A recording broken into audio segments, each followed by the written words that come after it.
Hello, I'm Bernard Hickey from interest.co.nz and welcome to our weekly Currencies report with Dan Bell from HiFX. Dan, welcome back. Thank you.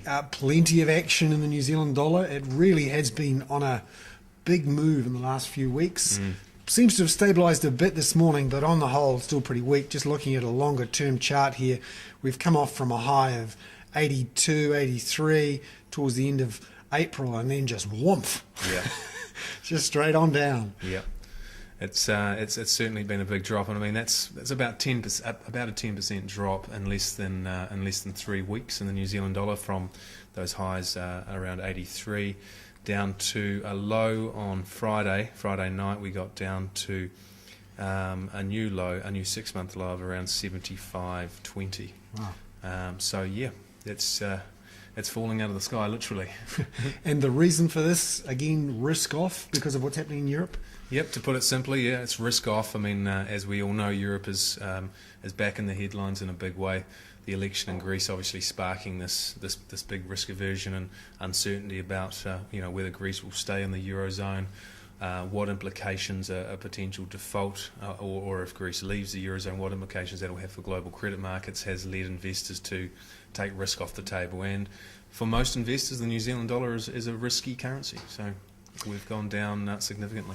And it's amazing too when you look at the New Zealand dollar versus the euro. All this talk about, euro breakup, all that sort of thing. You'd think the New Zealand dollar, being a bit of a safe haven or safer place, would do better against the euro than it has, but it's come off its highs there too. Yeah, I mean we're down over 12% against the euro over the last few weeks from those all-time highs which we had earlier in the year. So although we're coming off very high levels, the New Zealand dollar losing over 10% against the euro, in light of the fact that the situation that the global economy is looking at is all about Europe. It's all about the uncertainty about Greece, the European debt crisis, and the fact that they've got some major structural issues going on there. But when investors want to take risk off the table, and a lot of offshore investors hold the New Zealand dollar simply to pick up a little bit of extra yield or to diversify out of their home currency, when they want to get their money back into safe haven currencies, the New Zealand dollar is much less liquid than these larger currencies. And when they push the sell button, everyone's pushing the sell button at the same time, and we drop quicker than everyone else. So.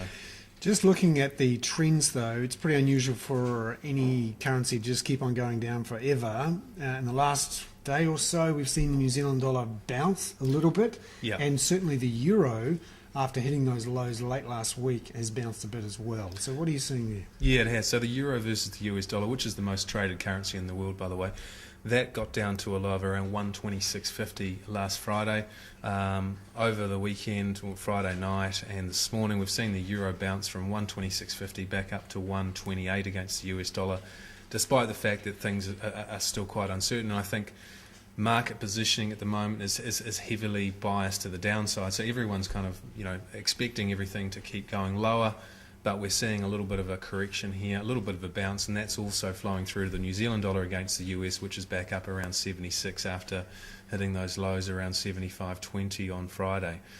And I think the argument for a near-term correction here, I mean, the markets are so generated, the movements in the markets are so generated by sentiment, and we're seeing this negative sentiment really weigh on the New Zealand dollar at the moment and everything in general. Wouldn't surprise me to see a little bit of a correction at some stage. Now, just looking at things that are driving the market, in China in particular, we're seeing some signs of slowdown, but then questions about whether the government there will come in and do some easing, some stimulus. Yeah, so the Chinese central bank, they've been reducing the reserve requirements for their main banks, which is a measure to add more liquidity into their financial system. And with the housing market data we had from China last week, which showed that most cities in China, most house prices in China continue to decline. So that's going to be concern. Naturally, if China is building less apartments and houses, there's going to be less demand for commodities, copper and other metals that go into building a house. So that's a concern for Australia and commodity prices, and also a concern for New Zealand. So the Chinese slowdown is well and truly happening. Of course, the sort of It remains to be seen whether we're going to see this hard landing or a soft landing. At the moment, it's still a soft landing scenario. Just looking ahead for the next week or so, what will currency markets be watching out for? Well, we've got a bit of time until this Greek election, which has been rescheduled for the 17th of June. So, in between now and then, I think that sentiment should stabilise.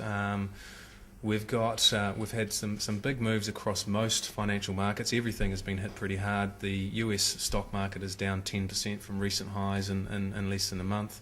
Currencies and commodities have all been hit hard. So, it wouldn't surprise me to see a little bit more of a stabilisation. Obviously, we've got the Reserve Bank of New Zealand coming up on the 14th of June, which is going to be very, very interesting given what's going on locally and offshore.